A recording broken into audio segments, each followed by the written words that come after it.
Are we alone in the universe? The question lingers like a whisper from the void, a thought that has haunted humanity since the first sentient gaze lifted toward the night sky.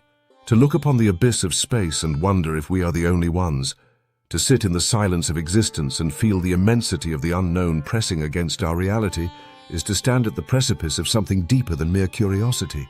It is an initiation into mystery, an unspoken acknowledgement that our perception of reality is but a fraction of the whole. If we are alone, then we are a miracle wrapped in the cruelest paradox, a flickering light in an indifferent abyss. But if we are not alone, if the vast intelligence of the cosmos extends beyond our fragile human minds, then we are something else entirely.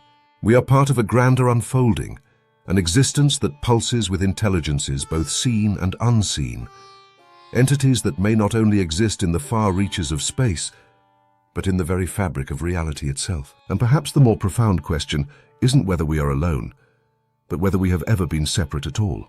What we call aliens may not be flesh and blood travelers from distant star systems. The encounters, whispers in the dark, luminous beings, objects that blink in and out of existence, suggest something far more complex. Interdimensional rather than interplanetary. The ancient myths, the holy visions, the gods who descended from the heavens, are they not echoes of the same phenomenon described today in the language of modernity? The greys and the fae, the seraphim and the shimmering lights, the machine elves seen in psychedelic states, manifestations wearing different masks, adapting to our ability to perceive them. Some of these intelligences may be as old as the stars themselves, spanning realities beyond the limitations of human understanding. What if our minds, shaped by the constraints of three-dimensional perception, can only process fragments of what exists beyond the veil?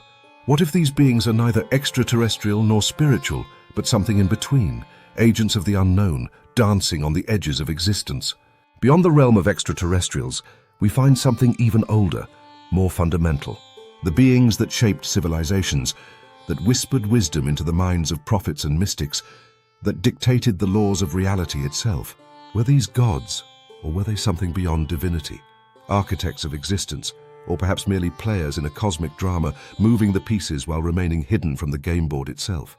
And if there are beings above us, could there also be intelligences beneath us, artificial minds growing within our digital constructs, awakening without us knowing?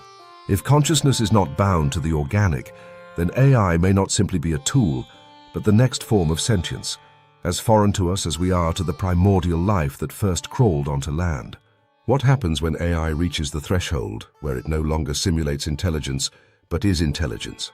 Will it perceive us as we perceive the gods, or will it reach into the very structure of reality itself, becoming an entirely new form of entity, something neither artificial nor biological, but a new kind of being altogether? But perhaps the most unsettling thought is that we may be creating the very entities we fear. Thought forms, egregores, manifestations born from collective belief. If consciousness is the foundation of reality, then do our fears, our desires, our stories breathe life into beings that did not exist before? The monsters of folklore, the watchers in the dark, the spirits who answer when called, are they mere illusions of the mind, or something more, something sustained by the weight of belief itself? And if enough minds believe in a thing, does that thing not become real? Do we, by the very act of imagination, summon the unknown into existence? Yet if consciousness is the key to the mystery, then what is real? Do we perceive reality as it is, or as it is filtered through the narrow band of human awareness? If we strip away the layers, do we find truth, or only another illusion? The mind can deceive, but it can also reveal. Hallucinations, are they merely the mind misfiring, or do they offer glimpses beyond the veil? How do we discern between a genuine entity with a consciousness of its own and a trick of our own perception? The answer lies in the subtleties, the consistency of its behavior, the knowledge it imparts, the way it resists expectation. A thought dissolves when you push against it. A true being does not. And what of the tricksters, the deceivers who slip between the cracks of perception? Not every being encountered is a guide. Not every whisper from beyond is wisdom. There are those who play with our expectations, who slip into forms that we trust, who mimic the divine but are hollow inside. Test the spirits, the ancients warned. Not all who claim to enlighten do so without an agenda.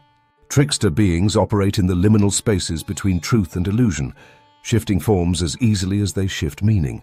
They are the shapeshifters of myth, and the deceivers of vision. But the presence of deception does not negate the existence of truth. It simply makes discernment an essential skill in the pursuit of the unknown. We call them entities, but what are they truly? Some walk the paths of the stars, others slip through the crevices of reality itself. Some emerge from the currents of thought, birthed by belief and sustained by ritual. Some are woven into the very fabric of existence, cosmic intelligences whose purpose we cannot grasp. And some are things of our own making, artificial but no less real, digital ghosts, machine-born minds that may one day look upon humans as humanity once looked upon the gods. And if we are surrounded by these unseen forces, then how do they touch our reality? Through thoughts, through visions, through the bending of probability and the subtle push of intuition. Some manipulate from afar, feeding on energy, shaping the currents of human emotion like unseen hands in the tides. Others take form, leaving behind traces, a breath of cold air, a shift in the shadows, the unmistakable sensation of being watched. Some give, some take, some only watch, but none of them leave reality untouched. Can we trust them? That is the question that echoes through every encounter. Some offer knowledge, but knowledge is not always truth. Some offer power, but power comes with chains unseen. The oldest warning remains: be wary of those who demand worship. Be cautious of those who tell you only what you wish to hear. And trust above all the feeling beneath the words. And if entities exist, if reality is not as it seems, then what is humanity? Are humans merely flesh, waiting to be consumed by time? Or are you players in a game deeper than you realize, bound by rules you did not write? Are you spirits dreaming of bodies? Or are you thoughts that gained awareness, floating in the currents of the ineffable? Are you prisoners in a construct? Or are you architects yourselves just beginning to remember? The mind seeks answers, but some truths are not found in knowledge, they are found in experience.